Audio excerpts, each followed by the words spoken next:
This great phrase, necessity is the mother of invention, has come to mind so many times this last 2 years.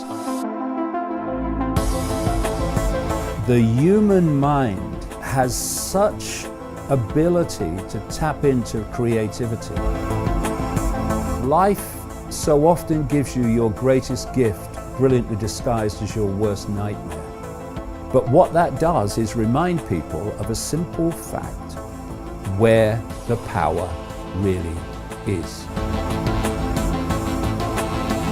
What's happening now as people's ability to operate in the system becomes challenged, they're having to look at other ways of doing things. We've got to free ourselves of this perceptual dependency on the system. That's the system that put you in a hovel. That's the system that has screwed you all your life. That's the system that stopped your children going to bed without being hungry. This system needs to go.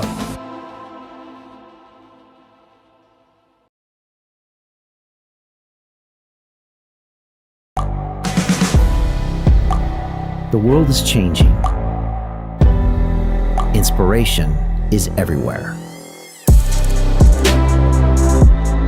It has never been so easy to connect, share, and bring people together. We're learning from others and finding the best in ourselves.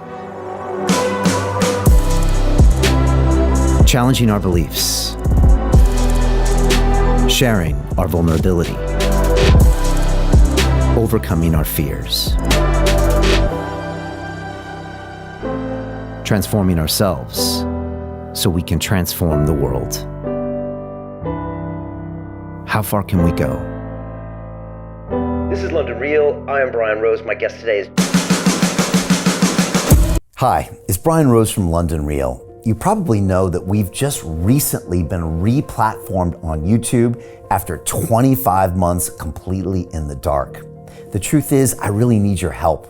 What I really need you to do is click on that subscribe button right now, like this video, and maybe even leave a comment or share the link with friends. We're really fighting against an algorithm that's tried to keep us quiet for so long, and the more subscribers we have, the more people watch our content, the better guests we can bring you, the better content, and we can continue transforming lives. We've been doing this for 14 years now. I want to do this for another 14 years, but I really need your help. So click on that subscribe button, like the video, leave a comment, share this, and we're going to continue to bring you more and more great content. Thank you. This is London Real. I am Brian Rose. My guest today is David Icke, the English author, broadcaster, and public speaker. For the past 30 years, you have been known as a professional conspiracy researcher, making it your mission to expose who and what is really controlling the world.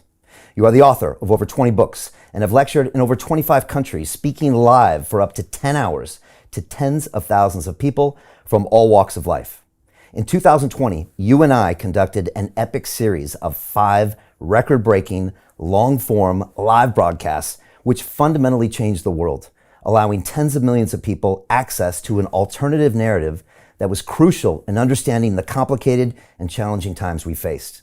After 18 months, we sit down again live today, quite simply because it is our right, our fundamental human right to freedom of speech.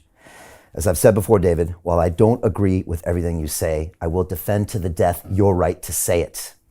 I'm excited for this conversation today, and I will also be amazed if we make it through this broadcast without being blocked, banned, censored, and deleted once again.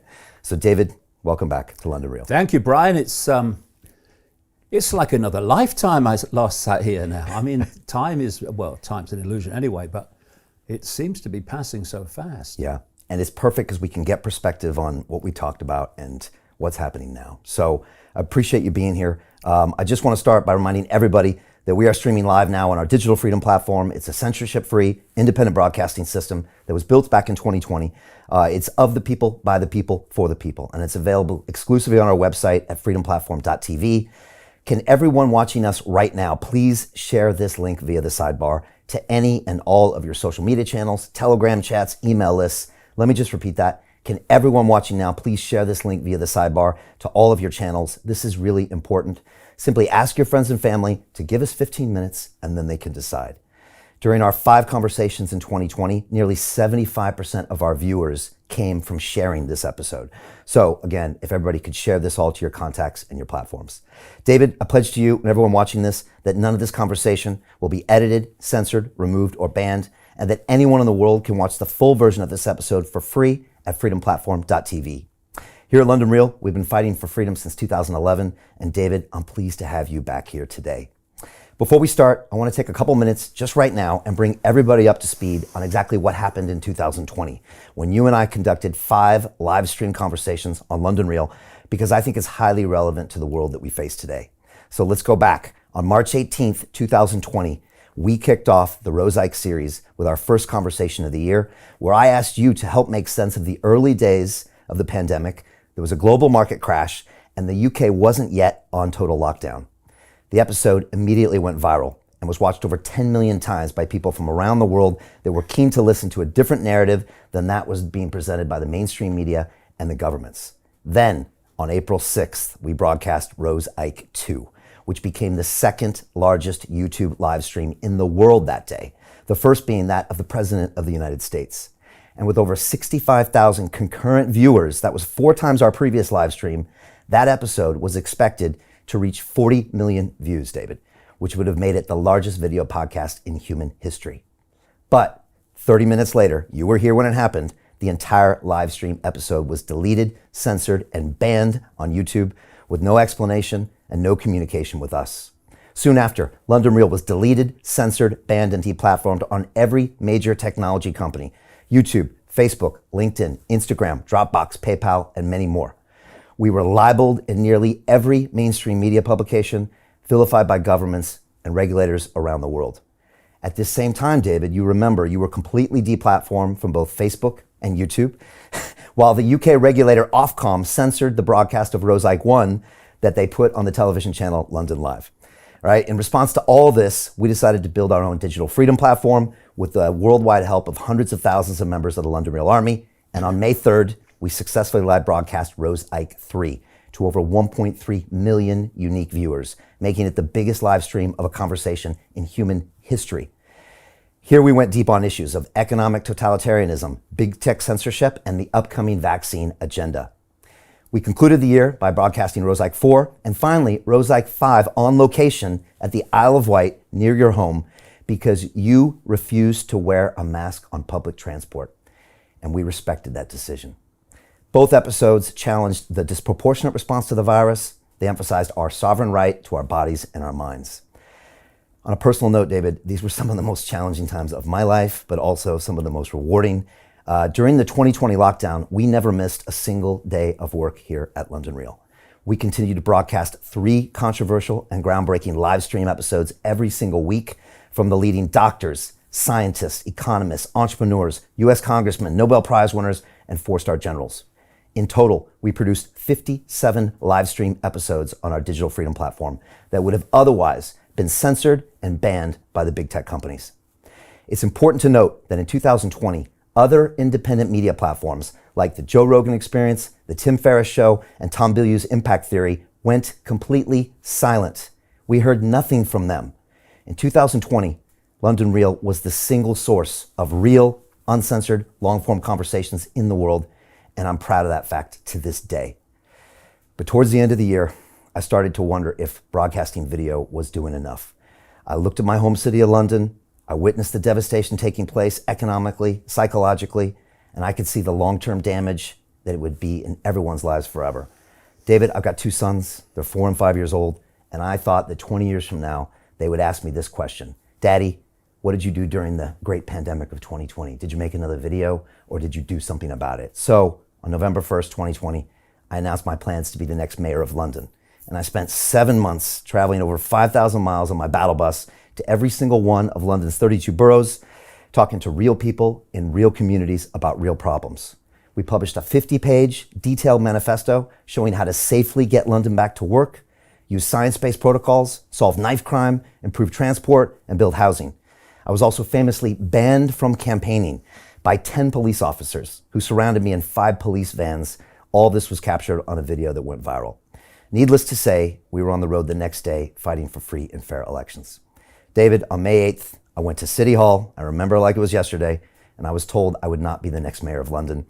And we learned that politics would remain business as usual, for now. At this point, David, I realized there was one freedom that maybe was the most important of all, financial freedom. So we began educating the world about money, on how to unplug from the corrupt centralized financial system built by banks and governments that has exploited people for way too long. We began educating the world on cryptocurrency, decentralized finance, and blockchain. As a former banker of 15 years, I have inside knowledge on how people have been controlled and exploited via their money by these institutions for thousands of years, and I believe decentralized finance is the one thing that can save humanity. Before we start, I want to ask everyone again watching this to please take a few seconds, share this link now via the sidebar to any and all of your channels. Again, ask your friends and family to give us 15 minutes and they can decide. David, let's begin and get your perspective. Now, almost 2 years later, on the events of 2020 and how they shape our current reality of 2022. Well, I have a phrase, know the outcome and you'll see the journey. If you don't know the outcome, i.e. where we're being taken, then daily events appear to be random. This is happening, that's happening, that's happening, that's happening, that's happening. But when you know where we're being taken, then those apparently random events become very much connected. And you can see, far from being random, they are stepping stones towards that outcome. So, as I said in the first of these interviews in 2020, look at the potential at that time for transforming human society on the basis of the COVID hoax.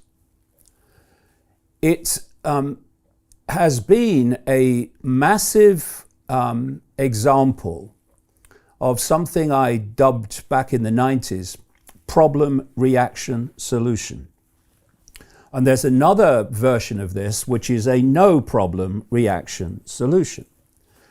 And what you do is you create a problem or the illusion of one, the perception of one. You tell the public through an unquestioning media, have we seen that in the last 2 years or not? The version of the problem you want them to believe. And you want them in a state of fear, in a state of anxiety, in a state of being open to the world being changed to deal with the alleged problem. And then at that point, you who have covertly created the problem or the illusion of it, got that public reaction basically do something, or we're open to a solution being suggested, you then offer the solutions to the problems you have yourselves created. And those solutions are the incessant centralization of power, the incessant deletion of freedom, and the imposition of ever-gathering fascism on the fine detail of people's lives. Now, that is not something that I was talking about in the wake of the COVID era. That was in my books, what I've just said, back in the 1990s. So when this card was played in early 2020, it started to motor, didn't it? Out of China, and we could talk about why China. I could see immediately that this was if not a problem reaction solution, then a no problem reaction solution. I was open to either at the time.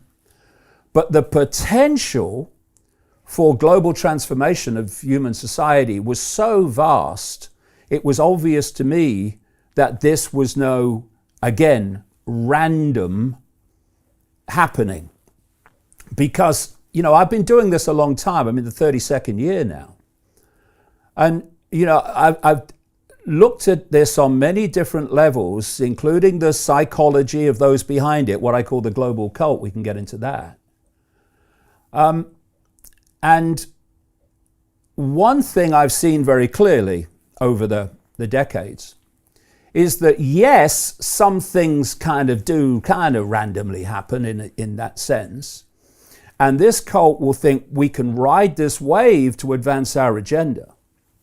But anything that is a opportunity to vastly advance that agenda is never random. It's always ordained or pre-planned, pre-prepared.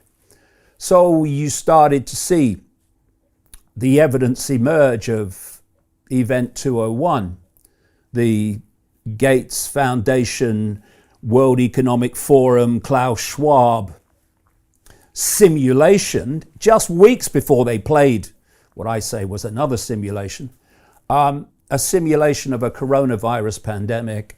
And if you look, and you can find it on the internet, at what was said and all that was contributed to that, it was preempting what actually happened. You can go back to a Rockefeller document in 2010 and see what happened in the COVID era described then. This was pre-planned. And so why? I said this in that first interview in March of 2020. The journey they want to take us to, or the journey they want to take us on, the outcome, which makes total sense of the last 2 years, is to create a society of total global control, 24/7 surveillance, and a structure that I call the Hunger Games society, in which you have a tiny, tiny few globally at the top of the pyramid. At the bottom of the pyramid is basically the rest of the population in deprivation, in poverty, and dependency upon the few at the top. And if you want to control people, make them dependent on you. And this Hunger Games society, between those 2 points, the few and the many, I said they plan a vicious police, eventually police military state, to impose the will of the tiny few, the 1%, it's actually less, upon the population, and to stop the population challenging the 1%. And when you look at the last 2 years, that is precisely what has happened all over the world. You've seen decision-making, even taken out of the political level, really, to a few insiders, and not even elected politicians, but medical experts, they call them, scientists, psychologists overwhelmingly, have been driving this policy all over the world. And when you look at countries like Canada, Israel, Italy, Austria, that's now just announced mandatory imposition of this fake vaccination we can get into. Australia has been transformed from what they perceived was a free country into a fascist state. Extraordinary levels of tyranny. Does it surprise you sometimes how quickly this had advanced in 2 years? You've been studying this for 30 years. Well, this is a point, you see. The speed that it happened, and always is equal to the speed of the acquiescence of the population to the tyranny. So they're testing, seeing the feedback, and if they can push it, they push it. Well, I said to you, I think in one of these interviews, this technique, they push the gate. Okay, any resistance? No. Walk through the gate. Next gate. Push that. Any resistance? Nope. And so it goes on. This is how the tyrannies happen, because fascism and tyranny is never imposed by the fascists and the tyrants. There's never enough of them. Right.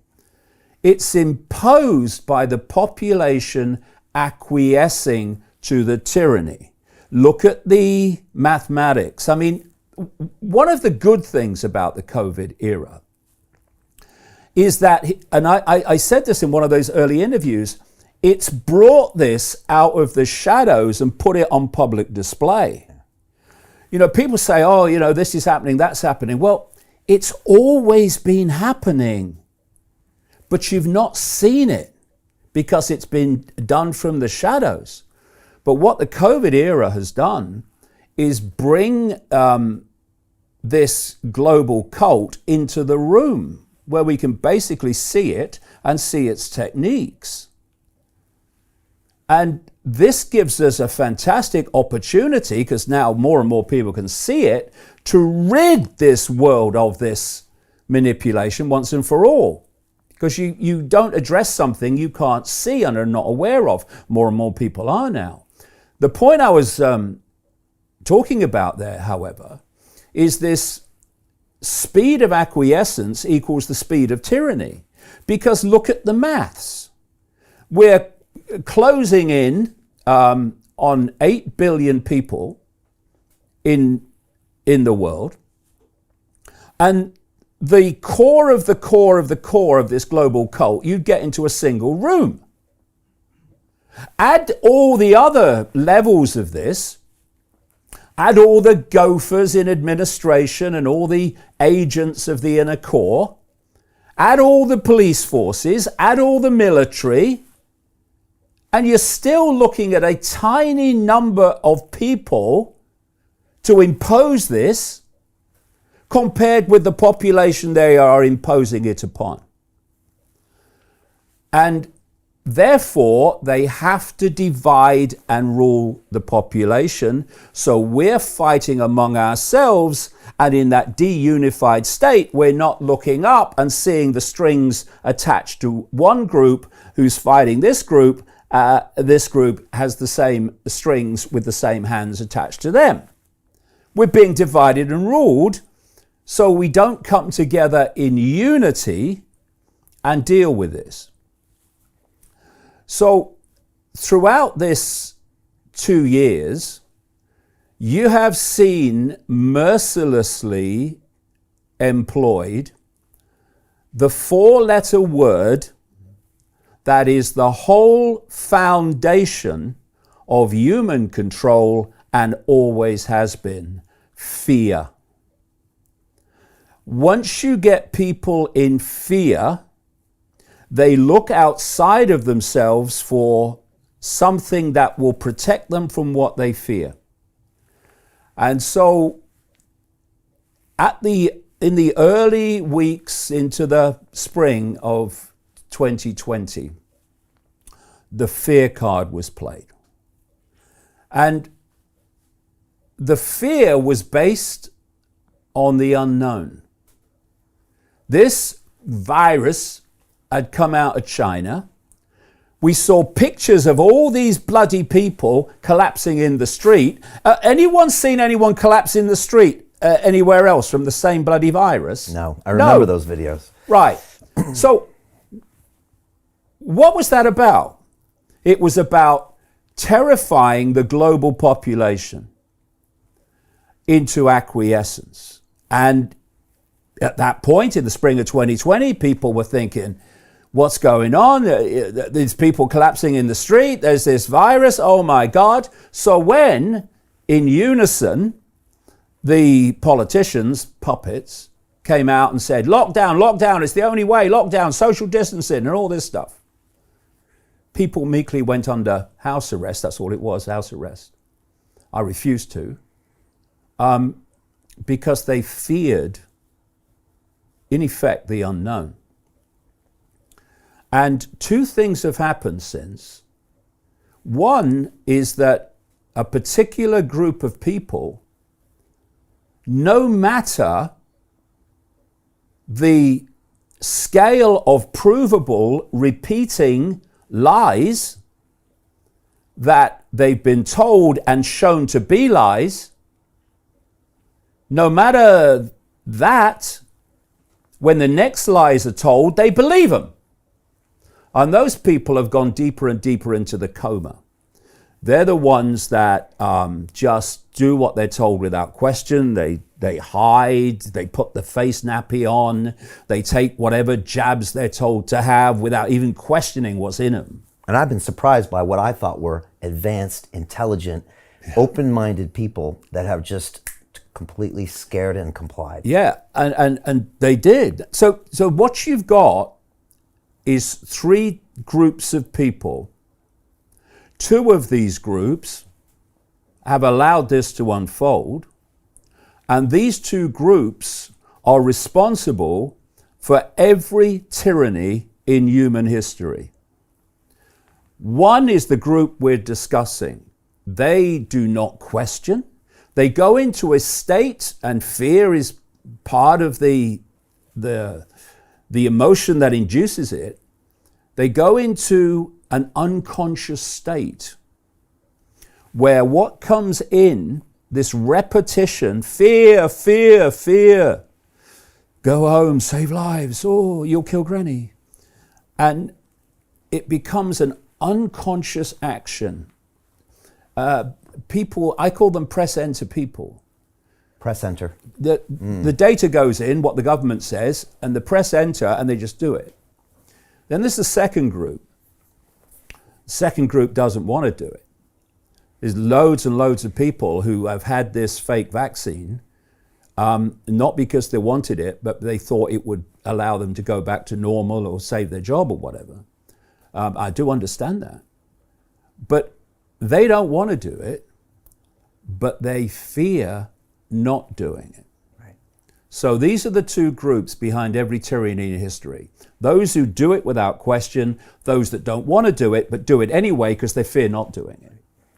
And that leaves group number three, which, hallelujah, in this 2 years has got bigger and bigger and bigger.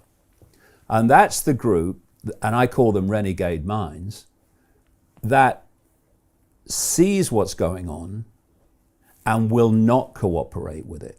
Right. And while these two groups are responsible for every tyranny in history being imposed simply through their acquiescence to the few, this is the group that's ended every tyranny in history because they will not acquiesce to the few, and eventually the momentum reaches a point where the tyranny falls. And that group is growing and becoming more educated from what you can see.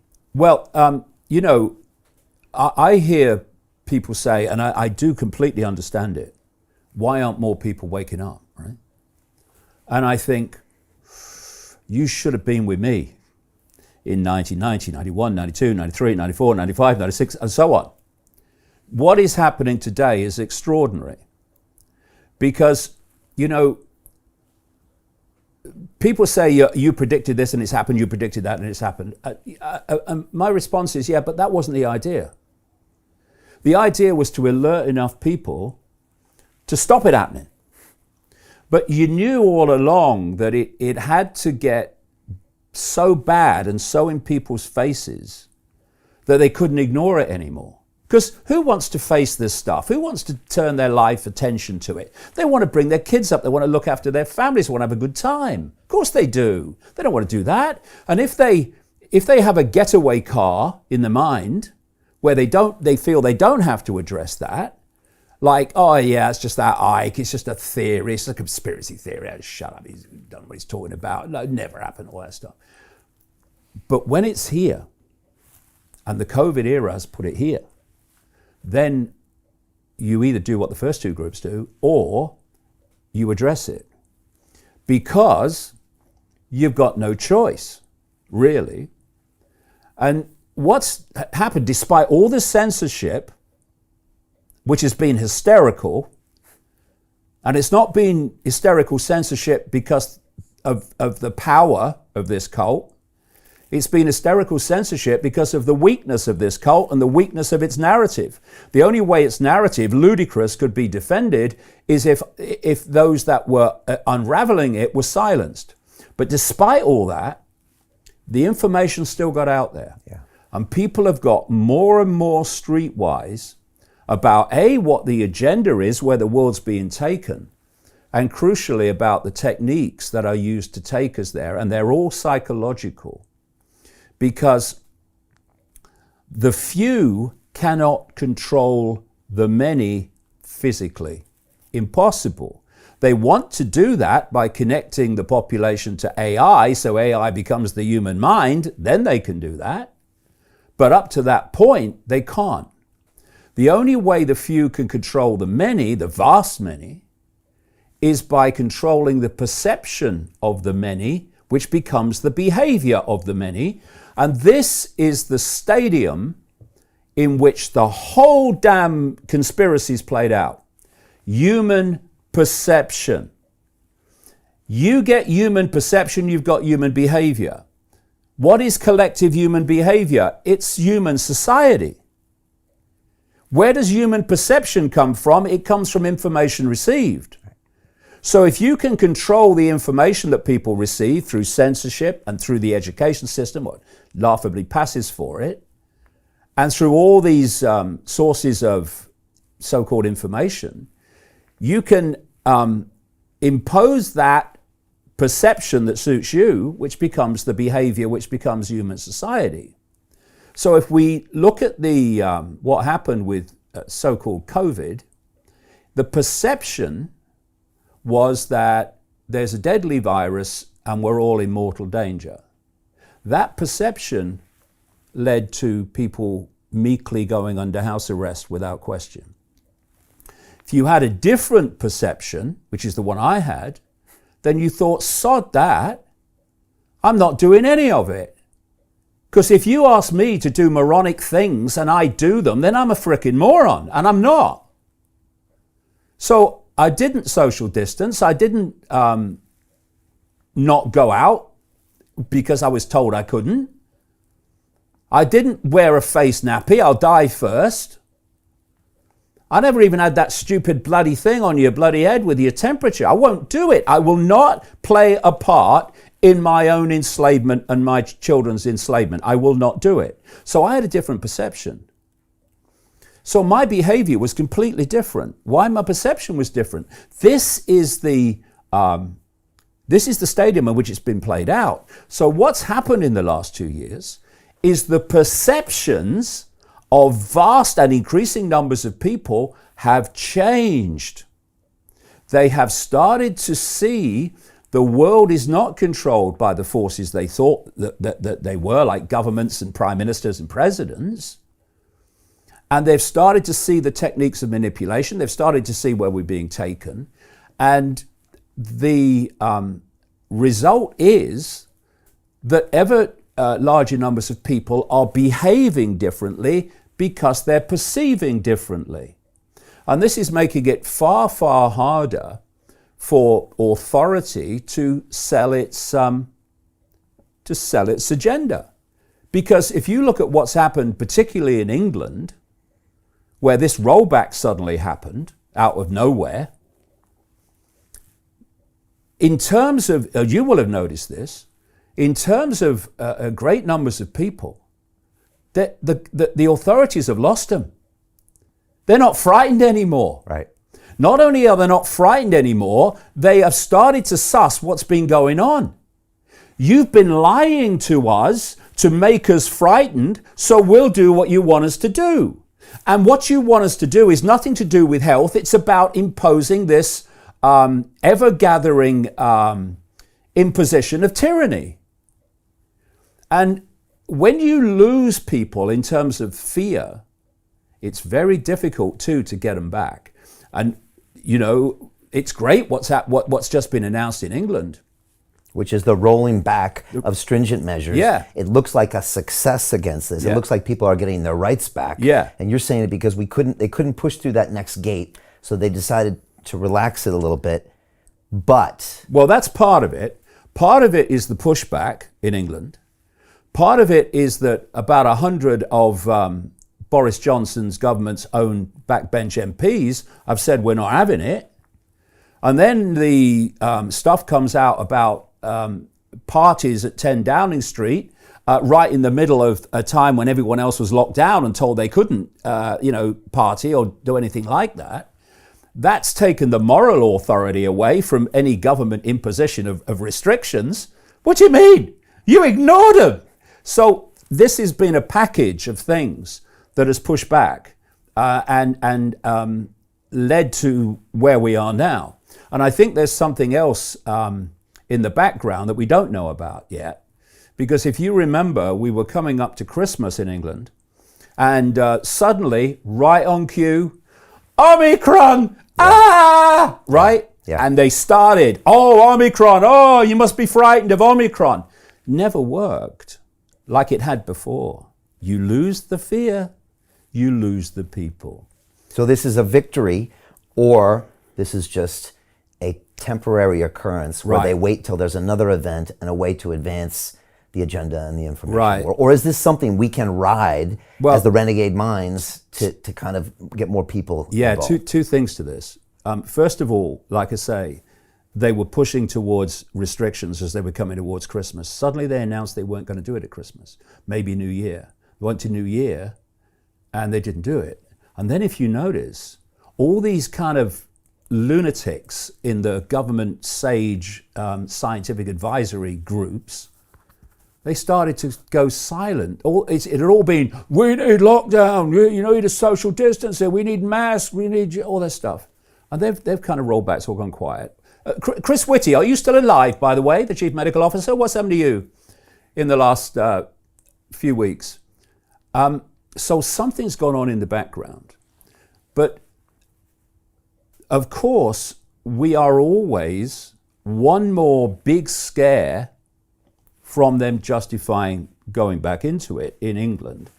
And we shouldn't forget, while we, celebrate, and we should be celebrating, because, a lot of people in this country have worked very bloody hard in the last 2 years to push this back. You remember where we were in the spring of 2020. You went out on the streets, there's nobody there. I was out driving during lockdown, never saw another car. So we've gone from that to where we are now, where people are saying, it's a load of rubbish, isn't it? Yes, it is. It always was. But let's not forget this. First of all, this is an agenda for the transformation of human society. So it's not going to go away. And they will have many other, weapons in their script to push this on. Some of them with health, some of them with finance, some of them with other things. And we should not forget that while we celebrate in England this announcement, and for how long, in Italy, in Australia, in Austria, in Canada, many parts of the US where the Democrats are in control, and countries around the world, Australia, fascism is full blown. I mean, how more fascist can you get than the announcement in Austria of mandatory fake vaccination? So we as a global family, I think, need to take the stand that while anyone is under this tyranny, then we're under this tyranny, because this is a global family. And, just because this is happening in England now doesn't mean it's always going to be like this, but we have an opportunity now in this country to draw the bloody line and say, okay, we've worked to pull this back, and we're not going to take it again. Don't come on with your fear anymore, because we've sussed you. We know that you get us in fear because then we do what you want. We're not going to go there anymore. You're not doing it to us. And if enough people just refuse to cooperate with what they're told to do, refuse to cooperate with their own enslavement, it's unenforceable. This is the frustrating thing. If anything's frustrated me in the last 2 years, it's when I've heard people say, what's the answer? get yourself a calculator. Take those doing it from the population, and there's your answer. Don't cooperate, because they cannot enforce that. I mean, you take America. Something like 75 million people are supposed to have voted for Trump. Not someone I support, by the way. Quite the opposite. But what if those 75 million people had just refused to cooperate in 2020, 2021? Just refused to cooperate. Would have been unenforceable. Yeah. And this is why this second group that can see it but still cooperate with it, that's the pivotal group. Because what we're seeing is more and more people are moving from that group into the other one that says we're not having it. Right. And those are the people we connected with in 2020 that were the ones that were questioning it. And I think they started to move into more of the we're not having it, as you would say, or the renegade mind group.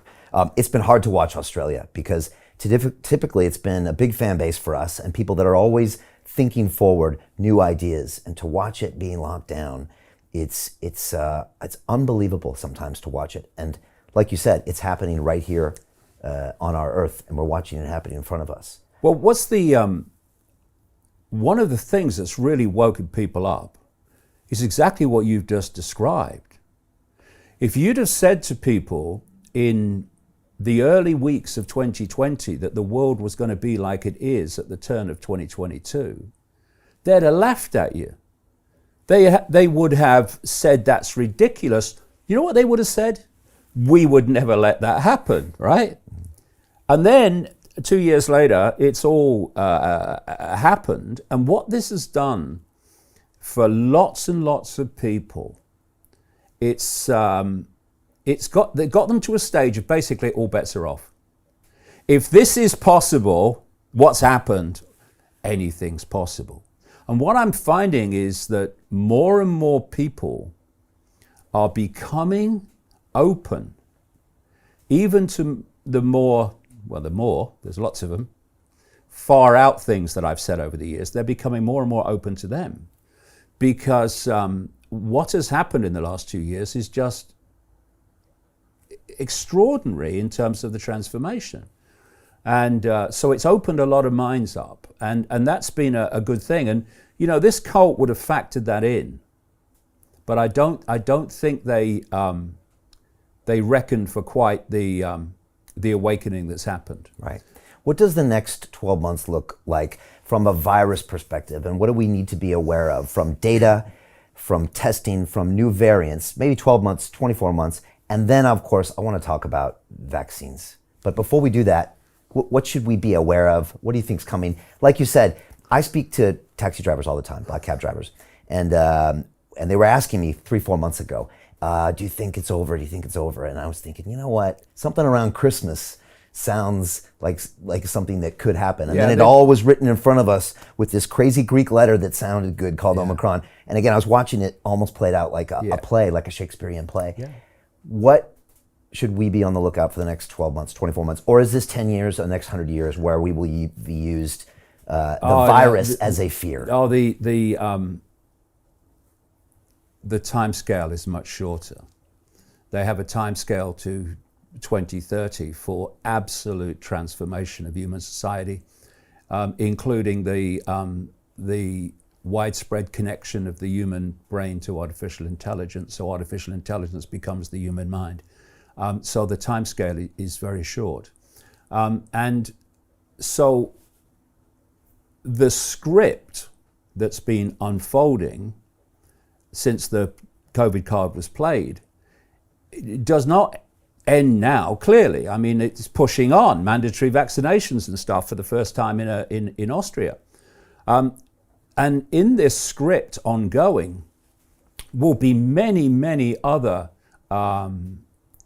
events, claims, and happenings that will be designed to push forward. And I've just asked people to keep this in mind, to push forward towards this Hunger Games society. Remember that structure as these events unfold. Because if you look at lockdown, well, lockdown was nothing to do with health. To continue watching the rest of the episode for free, visit our website londonreal.tv or click the link in the description below. Most people will never see this opportunity. Dubai luxury transformation projects have historically delivered 40 to 90% annual returns. That is incredible. These were once reserved only for insiders with access. I spent 15 years on Wall Street and I learned this: the biggest returns always go to the people who get the call first. Now, you finally can. We've just received a brand new project with major upside potential. Allocations move fast. Click the link, apply now, and speak to my team. This is your chance to see what others never will.